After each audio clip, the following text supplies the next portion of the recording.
What's going on, everybody?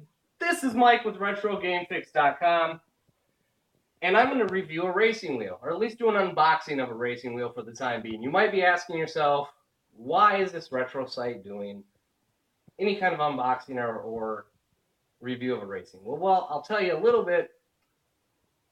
We own ModernGameFix.com as well. We're going to be merging the two sites, but myself, I'm a huge racing fan, and as you can see, I have a racing setup. 110-inch theater screen, I've got my play seat, and I have a G27 setup. It didn't sound like they're going to support the G27 wheel on the next-gen consoles, and with Forza out, Forza Horizon 2 coming out shortly, I decided I needed another new wheel to take advantage of that. I decided that my Xbox One is probably going to be my racing system of choice, at least in the interim, until Gran Turismo probably hits on the PS4. So with those two games coming out on Xbox One, I ran out and decided that I would purchase the Thrustmaster TX Ferrari 458 Italia Racing Edition wheel. This review and unboxing will not be as in-depth as some other reviews you can probably find.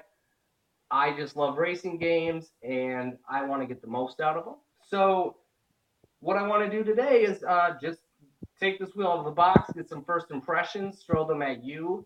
You know, a lot of racing fans, you know, you'll see other sites and really reputable sites pull them out high-level sim racing. I'm not quite there. I just love racing games. And so let me give you my first impressions as somebody that's coming from the G27 into one of the newer Thrustmaster next-gen wheels. So the box is a little torn up. I got it from Micro Center, and actually I landed this for $329. Retails $399. And the PlayStation 4 has a similar wheel coming out, the T300 RS. I didn't have a ton of interest in Drive Club, so I thought I would do my racing on the Xbox One. So let's get this popped open.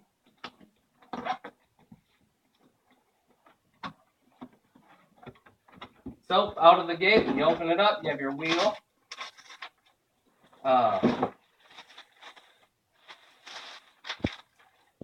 Previous pictures, it's light and it feels a little toy-ish.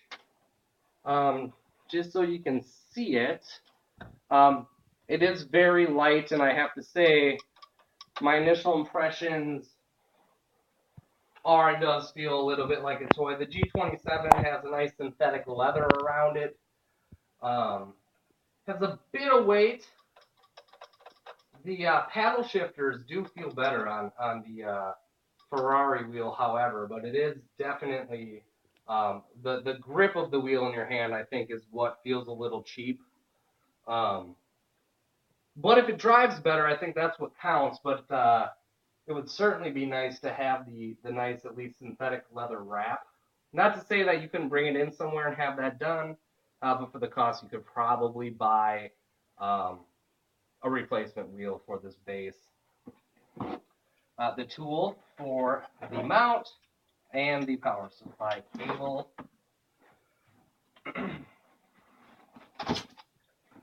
And we have the mount for the wheel. And here's the base. And this is a brushless wheel, which means there's going to be no friction parts going on, so the wheel shouldn't wear out.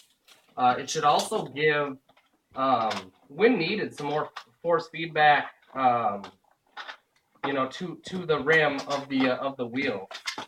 It's got a nice weight to it. It's quite a bit bigger than the Logitech G27, and I think part of that's going to be because of the brushless system inside, but also because it's probably a higher quality wheel. The G27 was really just an iteration of the G25, so it's essentially been around for about 6 years now, where these TXs have come out within the last couple of years. One of the big knocks on these packages, especially by Thrustmaster, is their ecosystem. They essentially want you to upgrade everything except the base. So they really want you to, I want a different wheel because it feels a little cheap. I want new pedals because they feel a little cheap. And I don't think this is going to be any different. Again, taking the pedals out, spring-loaded, accelerator and brake, no clutch. It's unfortunate, again, the G27 did give you the shifter out of the box and the accelerator, brake, and clutch, both of which the brake and the clutch could be modified to your liking.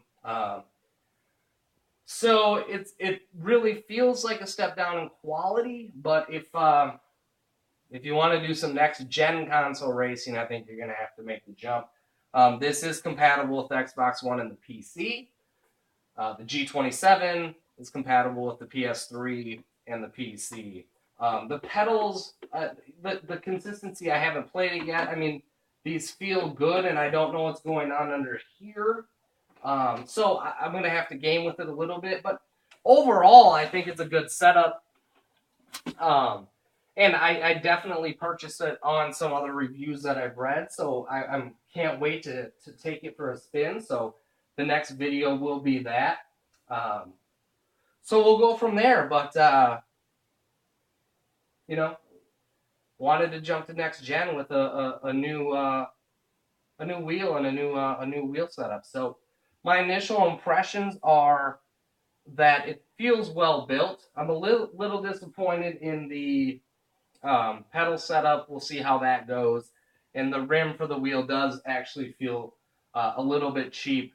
I'm not so much concerned about the weight as much as the grip around the wheel is really plasticky, as other reviews may have alluded to. So I'm going to get the Xbox One hooked up, and I will fire up Forza 5, and we'll go from there. So again, Mike with RetroGameFix.com, and we will talk to you shortly.